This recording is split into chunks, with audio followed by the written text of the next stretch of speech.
बिरसनी 24/7 का हर दर्शकों को सादर प्रणाम, जोहार, सलाम।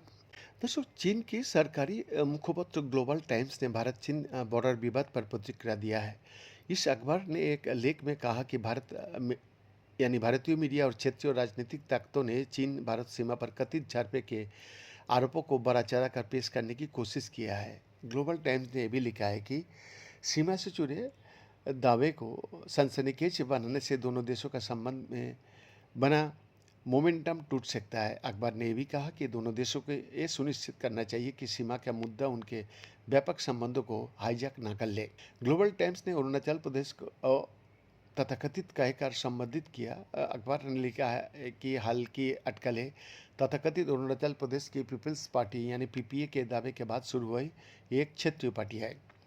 अखबार ने आगे लिखा, स्थानीय भारतीय अखबार था अरुणाचल टाइम्स के अनुसार पूर्व मंत्री और पार्टी सलाहकार काइफा वेंगिया की अगुवाई में पीपीई के 4 सदस्यों वाली फैक्ट फाइंडिंग कमेटी ने 10 जुलाई को तथाकथित टैक्सिंग इलाका का दौरा किया और बाद में आरोप लगाया कि भारतीय सेना को कोई पेट्रोलिंग पॉइंट्स तक जाने से रोका जा सकता है।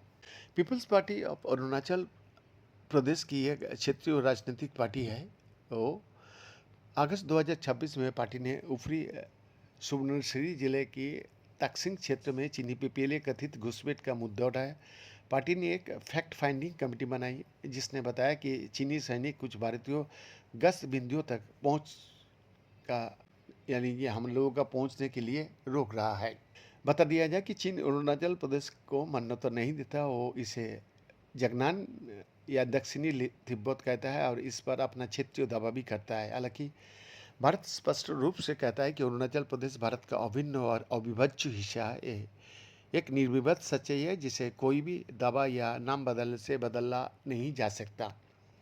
चीन के विदेश मंत्रालय ने पीपल्स पार्टी के इस दावे पर कोई सीधा जवाब नहीं दिया। बुधवार को चीनी विदेश मंत्रालय ने बॉर्डर परिस्थिति को सामान्य बताया था, लेकिन सीमा पर चीनी सैनिकों की मौजूदगी बढ़ने पर कुछ भी स्पष्ट रूप से कहा नहीं जा रहा था। ग्लोबल टाइम्स के रिपोर्ट के अनुसार सितुआ यूनिवर्सिटी के नेशनल स्ट्रेटेजी इंस्टीट्यूट के रिसर्च डिपार्टमेंट के डायरेक्टर कियान फेंग ने गुरुवार को ग्लोबल टाइम्स को बताया कि दोनों पक्ष का तय चैनलों के जरिए बातचीत जारी रखना ये दिखाता है कि बॉर्डर पर हालात उस तरह नहीं बिगड़ा है जैसा कुछ भारतीय मीडिया ने दिखाया है। ग्लोबल टाइम्स ने 7 अगस्त को भारत द्वारा अरुणाचल प्रदेश में 27 जगहों के लिए स्टैंडर्ड नामों की घोषणा की चर्चा किया है और इसे भारत का बेकार कदम बताया है। ग्लोबल टाइम्स ने सीमा से जुड़ी भारत की चिंताओं का जवाब देने के बजाय कहा कि भारत की घरेलू राजनीति में सीमा और सुरक्षा से जुड़े मुद्दे का इस्तेमाल अक्सर राजनीतिक फायदे के लिए किया जाता है। म्यान के एक्सक्लूसिव रिपोर्ट।